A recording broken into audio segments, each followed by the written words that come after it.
Bonjour mes amis, j'espère que vous allez bien, que vous m'entendez. Je suis le père Will Conquer, prêtre des missions étrangères de Paris. Et aujourd'hui, je vais vous donner un petit commentaire de l'évangile du dimanche du temps ordinaire. Mais c'est la grâce extraordinaire de Jésus qui vient dans nos vies pour nous changer, notamment par sa parole. Quand on reçoit le pain de vie, on reçoit sa parole. Et cette parole, elle nous parle par la proclamation de l'évangile. Dans la proclamation de l'évangile, c'est Jésus qui nous parle et qui nous dit des choses importantes. Alors aujourd'hui, qu'est-ce que dit Jésus dans la parole? Qu'est-ce qu'il dit dans l'évangile? Aujourd'hui, Jésus nous parle avec des proverbes.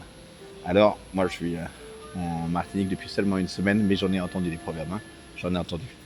Et j'ai un proverbe qui me rappelle mon premier voyage aux Caraïbes. C'était il y a 15 ans.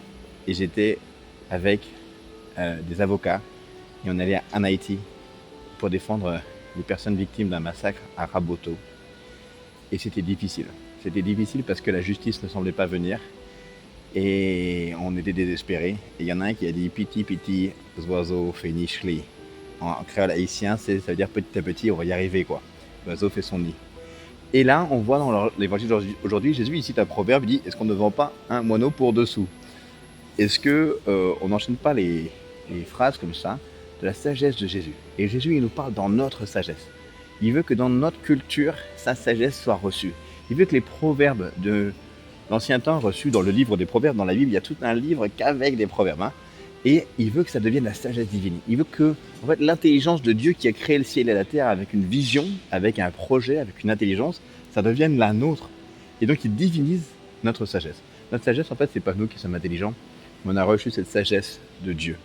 Alors aujourd'hui, la grande question, c'est quelle est ma sagesse? Moi, je ne suis pas plus intelligent que mon voisin, mais je sais que tout ce que Dieu m'a donné de connaître, c'est une participation à sa sagesse. Et pour mieux le connaître, il faut lire les livres de la sagesse. Il faut lire ces livres en fait, qui nous aident à grandir. Quand on est chrétien, évidemment, c'est une rencontre amoureuse avec Dieu, une rencontre passionnelle. Mais c'est aussi une rencontre de la sagesse, qu'on pourrait dire rationnelle. Pas seulement parce qu'on a bien raisonné, mais parce qu'on participe à l'intelligence de Dieu. Qu'est-ce que Dieu veut dans ma vie?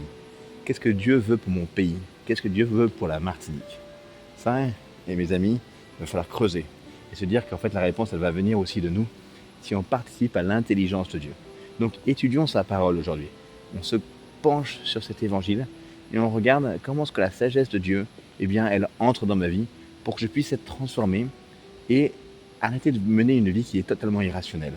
Le fait de choix qui sont totalement, on va dire, poussés par nos passions davantage que par sa sagesse. Et ça, c'est la façon dont on peut vivre comme Jésus-Christ.